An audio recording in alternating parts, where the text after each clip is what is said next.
Hi, welcome back.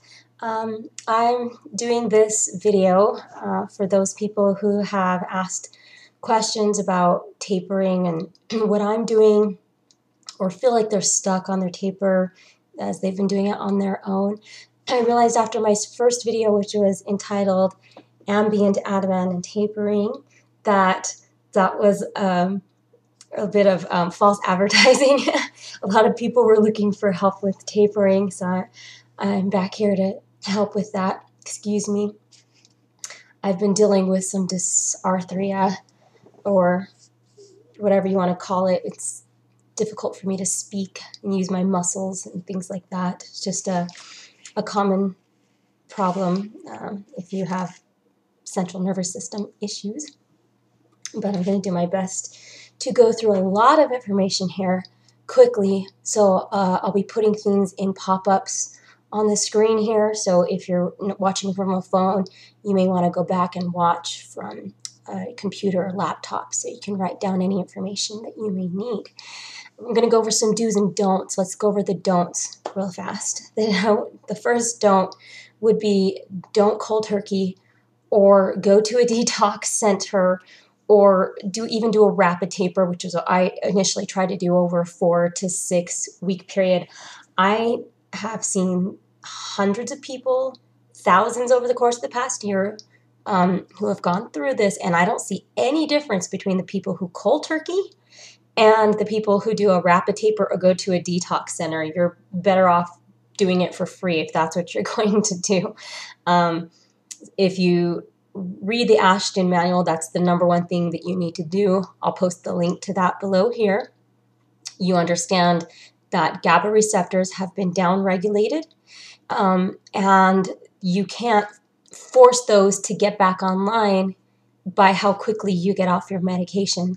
Your body's going to take as long as it's going to take to upregulate those GABA receptors, and the only thing that's creating a buffer between experiencing the full throes of a cold turkey withdrawal and not is unfortunately the benzodiazepine. Please understand the benzodiazepine has already done its damage. I believe immediately there are people who are only on these drugs for a few weeks, and they're still just as bad as those of us who have been on it for years. So GABA receptors can become downregulated very, very quickly.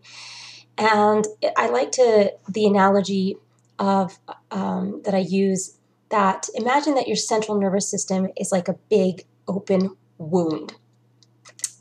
And the only thing that is keeping that wound from being exposed to all the elements and to germs and festering and all that yuckiness is the benzo bandage that you have on there. If you just rip that bandage off, you're going to experience so many more problems, and for a much longer period of time, because you're going to be dealing with more complications from doing that than if you just slowly remove a little bit at a time. Remove a little bit, heal. Remove a little bit more, heal some more. So that's my first kind of don't there.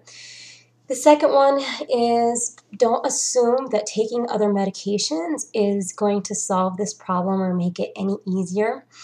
It's between you and your doctor what course of treatment you want to take. But if you're as sensitive as I am, and if you're to the point where you're trying to get off your benzodiazepine and you're experiencing horrible, horrible symptoms throughout the day, then it's very likely that you're one of those people who's not going to respond well to medications.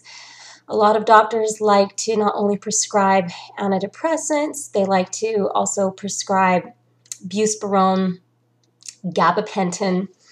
Gabapentin would almost make sense because it affects GABA B receptors, whereas benzos affect GABA A receptors. But again, in my experience, I've never heard anybody say, "Oh, I'm so glad I got on the gabapentin. It made my withdrawal so much easier." I have yet to hear anybody say that. Most of the time they say gabapentin carries its own set of side effects and problems. Now that I'm off the benzos, now I got to face gabapentin withdrawals, and I put on a tons of weight in the meantime too. Think about it for just 1 second this way. Our central nervous systems are so incredibly sensitive. Light, sound, touch, foods bother us. Caffeine, artificial sweeteners, MSG. Oh, I've got spidey senses. I can tell MSG from a mile away now. It really throws me back, sets me back, and throws me for a loop. So if those kinds of things can set us off, imagine putting in another mind-altering chemical into your brain, what that's going to do to you. And again, I'm speaking from personal experience. I thought, okay, I've been on an antidepressant once before, and it basically all it did was numb me, but at this point I'd be willing to take that. And I tried that. It did not work the same for me in the throes of benzo withdrawals as it does when you're kind of more normal. So just a warning there. Supplements can have the same problems. There are a lot of good supplements that can really help through this process. I can make a separate video about that if you'd like, about all the tips and tricks that have helped me with all these various symptoms. But you're going to need to stay away from the more obvious supplements that people take to calm themselves, such as the ragweed family, chamomile, valerian, St. John's wort. The ones that you think should help you are actually GABA antagonists. And according to Ashton and other resources, we need to stay away from anything that interferes with the upregulation of GABA. It can just prolong the healing and make it worse. So please, please be very careful to research any supplements that you decide to take during this process. Just Google whatever it is and GABA and see if it's a GABA antagonist in any way. Okay, so now that we've gone through that, let's get into the art of doing a slow, careful taper. Read the Ashton manual. Take that into your doctor. Come up with a plan, and I suggest coming up with a plan before you go into your doctor, because you're very likely to get ripped off of your benzo for various reasons. When people go into their doctors, from what I've seen, and they say they want to get off of benzo, the doctor says, great, you've got 4 weeks. After that, I'm not prescribing you benzo anymore, and I'm going to prescribe you Lexapro, or whatever, and then they're really screwed. So make sure that you know exactly what you're doing before you go in and tell your doctor that you're ready to get off your benzo. The first thing, of course, that Ashton recommends is crossing over to a longer acting benzo. The newer, shorter acting benzodiazepines, the half-lives make it so that as soon as you start withdrawing from it, I don't know exactly why this is. It's like you seem to be okay, or a lot of people are okay when they're taking the benzo, but as soon as they start reducing it, they're feeling these really big interdose withdrawal drops throughout the day. I could measure my day when I was trying to get off my Ambien by my drops. There would be my morning drop, afternoon, evening, and then it was bad. So for some reason it does that, and so it's really, really recommended that you switch over to Valium or Librium, which are longer acting benzodiazepines. So let's just for now say that you do have a doctor who's willing to work with you on a Valium taper. And please remember, again, doctors are very they're just very reticent to hand out Valium, to prescribe Valium. I've never found one who's given me a good explanation as to why Valium is worse than the shorter acting benzos. I don't think, quite frankly, they know why. They've just been told that it is, and so they don't want to prescribe Valium. So you're going to have to kind of convince your doctor to do that. But let's say you have. So what Ashton has people do is a 10% reduction taper about every 4 weeks. So the way that I have been doing this basically from the beginning is a method called micro tapering. So instead of doing it like Ashton does, where you make a 10% cut and you wait for 2 weeks and you kind of are reeling, and then you start to get back online and recuperate, and then you have to make another cut.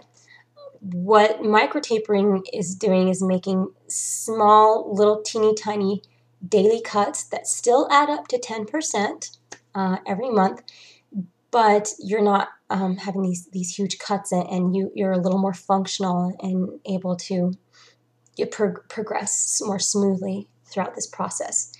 There are 3 ways I suppose, that you can do micro tapering. One would be to cut your pill. I believe that this is the more difficult and complicated way of doing it, but they do have scales on Amazon for $30. It would be a 0.001 scale, and then you would measure your pill on that scale, and you have to make sure to measure each single pill because each pill weighs differently, and you would need to get a razor blade, so you're going to be looking like you're doing something illegal one way or the other here, and then you shave off the amount that you need. The math that is involved in that, I'm not familiar with it over my head right now, but I have a friend who is very good at doing this, so I'm going to post sort of the little equation that you would need to measure your pill, how much you need to take off, and how to cut it. I'll post that below here for anybody who's interested in that method. The other method would be that if you have a compounding pharmacy that you have access to, you can ask your doctor to order liquid Valium. Now, just a warning here, the kind of liquid Valium that comes from the pharmaceutical company is made in an alcohol suspension. So for any of you who have ever read any of the warning labels on any benzos, it says, do not mix with alcohol. I tried liquid Valium and did not respond well. That was bad news for me. So just a warning there. The regular liquid Valium, a lot of people do not respond well to that. So you may want to ask for a compounding pharmacy to make liquid Valium for you in an almond oil suspension. There are a lot of pharmacies that do that. So that is a really great option because then all you have to do is start out taking whatever dose you're at and then reducing it by 10% each month. So for instance, let's say that you were on 20 milligrams of Valium, you'll be reducing it by 2 milligrams every month. The only thing is that with Ativan, I know you can't cut Ativan. It's just way too small. And I know that the really short-acting benzos, such as Xanax and Ativan, you can't get those in liquid form that I know of. So you would either have to switch to Klonopin or even better if you could get Valium and do it that way. So if your doctor is willing to do that with you, what I recommend is splitting your dose in half and taking half of the Valium in the morning and half at night. Again, I had to learn this the hard way. Everybody was telling me to do that, and I thought, well, no, Valium has such a long half-life. It's like, what, 20 to 100 hours? Why would I need to dose twice a day? And I didn't at first. When I was at the higher doses, it seemed to be fine. But when I got down to around 5 milligrams, I started feeling it. Remember that Valium, actually the first metabolite breaks down after only 5 hours. So you could start feeling drops anytime in between there and your next dose. So it's much easier to break up your dose at the beginning when you're on a higher dose, because trying to do it when you're lower and you're using it for sleep like I was, it took me forever to stabilize out, and I went through a horrible bout of insomnia for months. So please consider breaking up your dose. Which leads me also to what to do if you're not able to do a Valium taper. Some doctors just refuse for whatever reason to prescribe Valium. So if you're kind of stuck in that rut, what you can do is break up your dose so that you have an even flow of that, steady flow of that in your bloodstream throughout the day, depending on the half-life of the medication. So what people have found who have been here and who have done this, people who are on Klonopin, the half-life of Klonopin is 18 to 50 hours. So they usually need to dose 3 to 4 times a day. So before you even start cutting or reducing in any way, then break up your dose, get your body used to taking it that many times a day, and then go from there to avoid interdose withdrawals. Same thing with, Ativan. Ativan has a half-life of 10 to 20 hours, so you would need to dose that 4 to 5 times a day. And Xanax only has a half-life of 6 to 12 hours, so 5 to 6 times a day for Xanax. You really are just better off switching to something else, quite frankly, in my opinion, if you're on Xanax. Xanax extended release is a bit of a beast because there doesn't seem to be a way to cut it or to liquid titrate it, which I'm going to go into in a second here. So again, but if you have to, you can try to dose that 5 to 6 times a day. Okay, so let's say that you can't switch over to Valium, or you can't get a liquid, a compound of Valium that isn't an alcohol, or yeah, and so you need to do this on your own, basically, which a lot of people do. Your option is to do liquid titration. There are some great videos, and I'll post some links here so you can kind of see how that's done. But it's really easy. All you do is you take your pill, your full dose, you put it in 300 milliliters of water, and 300 will give you just a real nice, easy, exact way to do a 10% reduction each month.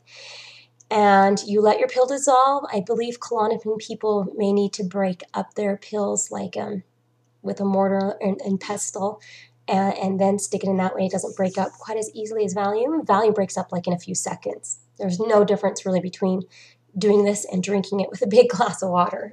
It's just dissolves really, really quickly. So once you've dropped your pills in, then you just take a syringe and you remove 1 milliliter on day 1. And after you've removed that, then you take it and you divide it into however many doses you need to divide it into. Use little baby food jars or whatever you need to do. You can just kind of eyeball it, or if you want to make a spreadsheet to get more exact measurements, you can. But as long as you're getting the correct dose throughout a 24-hour period, that's good. Like I said, there's the medication tapering support and information group. Our group, Benzodiazepine withdrawal support group, we have someone who helps people do spreadsheets to do a micro tapering plan. It's actually fairly simple if you have someone who knows how to do Excel and can do that, or if you're mentally capable. I know I'm not right now, but you can just do a simple Excel spreadsheet. This is mine, and on here it just has what milligram of pill you're using, and over on this side is, oh, excuse me, sorry, here's the date, the milligram of pill that you are using, how much water you're putting it in, how much you're going to take out and discard, how much you're going to drink, and what the adjusted dosages for how many milligrams that you're actually taking when you drink that water. So it's very simple. Basically, you would drop about a milligram every 20 days. I think I said that incorrectly before, but it'd be about a milligram every 20 days, depending on how much you're starting out with. The great thing about micro tapering also is that you can just kind of, if you feel like the symptoms are creeping up on you, you can just kind of put it on hold for 2-3 days, even a week, and let your body catch up and then resume your taper again. It's no big deal. If you'll notice, actually, on my paper here, I still have to write the dates next to where I've cut and things like that, because even with it all laid out for me here on a spreadsheet, I still lose track of where I am, because you just forget. You're like, did I do that yesterday or did I do that today? That's just kind of how Benzo brain works. So anyway, I hope that was helpful for those of you who are asking for tapering tips and information. And I just want to encourage you all to keep going. I will, again, post everything that you need below or on the screen here so that you can come back and watch this and get the information that you need down before you start, so you can kind of get that cemented in your head before you do this, because I know our memories just stink during this. So anyway, good luck everybody.